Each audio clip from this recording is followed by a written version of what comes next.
सोचो एक दिन तुम्हारी आंखें खुलती है, लेकिन तुम अपने घर में नहीं, तुम्हारा घर जमीन के नीचे एक शेल्टर में है, जहां ना कोई खिड़की है ना हवा, सिर्फ एक बड़ी स्क्रीन है जो तुम्हें बाहर का व्यू दिखाएगी। घर से बाहर जाने के लिए तुम्हें स्पेस सूट पहनकर निकलना होगा, क्योंकि तुम्हारा घर अर्थ पर नहीं मार्स पर है। और अगर तुम बिना स्पेस सूट बाहर गए तो तुम 2 मिनट भी जिंदा नहीं रह पाओगे। हाँ दोस्तों, वो दिन दूर नहीं जब इंसान मार्स पर रहने लग जाएगा। लेकिन सबसे बड़ा सवाल, क्या हम वहाँ जिंदा रह पाएंगे? क्योंकि स्पेसएक्स के हिसाब से हम वहाँ 2030 तक रह पाएंगे और नासा के हिसाब से 2035 से 2040 तक। और अगर हम वहाँ रह पाएंगे तो हमारी लाइफ वहाँ कैसी होगी? आज की इस वीडियो में हम जानेंगे मार्स मिशन के बारे में।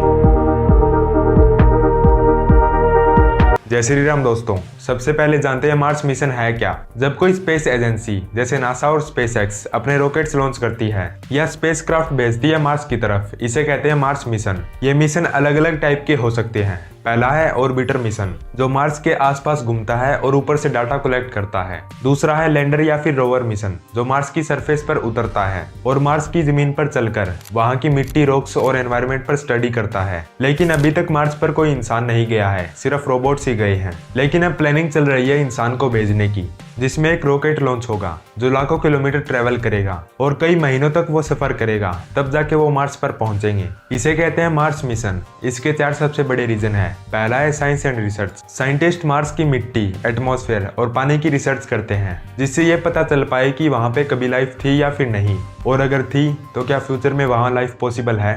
दूसरा है टेक्नोलॉजी टेस्ट, जिसमें सबसे डिफिकल्ट है इंटरनेट कनेक्शन। अर्थ से इंटरनेट आने में वहाँ 3 से 22 मिनट लग जाते हैं और वहाँ तुम वीडियो कॉल नहीं कर सकते, सिर्फ चैट कर सकते हो। तीसरा है कोलोनाइजेशन। एलोन मस्क और नासा दोनों मार्स पर कॉलोनी बसाने का सोच रहे हैं, इसलिए अभी से ग्राउंड वर्क हो रहा है, जैसे ऑक्सीजन कैसे मिलेगा, पानी कैसे मिलेगा और घर कैसे बनेगा। और चौथा और लास्ट है ह्यूमन सर्वाइवल। एलोन मस्क का कहना है कि अगर फ्यूचर में कोई अर्थ पर बड़ा डिजास्टर हो गया तो क्या इंसान बच पाएगा। इसीलिए वो कहता है कि हमें एक प्लेनेट पर डिपेंड नहीं रहना चाहिए, हमें मल्टीपल प्लैनेटरी स्पीसीज बनाना होगा, यानी अर्थ के साथ साथ मार्स पर भी इंसान रह सके। लेकिन मार्स पर सीधा इंसान को तो भेज नहीं सकते, इसलिए पहले वहाँ रोबोट्स को भेजना होगा जो हमारे लिए वहाँ पर रहने लायक एनवायरनमेंट बनाएंगे। वो मार्स पर घूमकर फोटोज लेंगे कि कहाँ बड़े पत्थर है, कहाँ जमीन मजबूत है, कहाँ लैंडिंग सेफ है, ताकि जब इंसान जाए तो उनकी लैंडिंग सेफ हो जाए। दूसरा काम वो करते हैं पानी ढूंढने का। मार्स पर लिक्विड वाटर नहीं मिलता, लेकिन रोबोट्स ने ये डिस्कवर किया है कि मार्स की मिट्टी के नीचे आइस मौजूद है और पानी सिर्फ पीने के लिए नहीं होता, उससे ऑक्सीजन बन सकती है, हाइड्रोजन बन सकती है रॉकेट फ्यूल के लिए।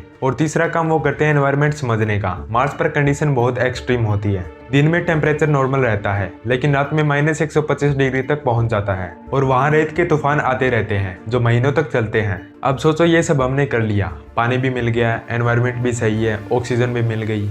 लेकिन अब सबसे बड़ा सवाल है घर बनाना, क्योंकि हम वहाँ ईंट या सीमेंट तो ले जा नहीं सकते। इसलिए रोबोट्स मार्स की मिट्टी, जिसे रेगोलिथ कहते हैं, उसी को 3D प्रिंट करके घर बनाएंगे। अब सवाल आता है, अब तक हमने मार्स पर क्या क्या कर लिया। इंसान अभी मार्स पर नहीं पहुंचा है, लेकिन हमारी टेक्नोलॉजी वहां पहले से ही पहुंच गई है। सबसे पहले बात करते हैं मैपिंग और सर्विलेंस की। आज के टाइम मार्स का पूरा मैप बन चुका है। नासा के मार्स ऑर्बिटर और इंडिया के मार्स ऑर्बिटर ने इतनी हाई क्वालिटी पिक्चर्स ली है, जिससे वहां के हर सेफ लैंडिंग स्पॉट हमें पता है। वहां पर ऑक्सीजन बना ली गई है और पानी भी मिल गया है, और ये सब पॉसिबल हुआ कम्युनिकेशन नेटवर्क की वजह से। मार्स के ऊपर 5-6 सैटेलाइट्स घूम रही है जो अर्थ और मार्स के बीच सिग्नल्स भेजती है।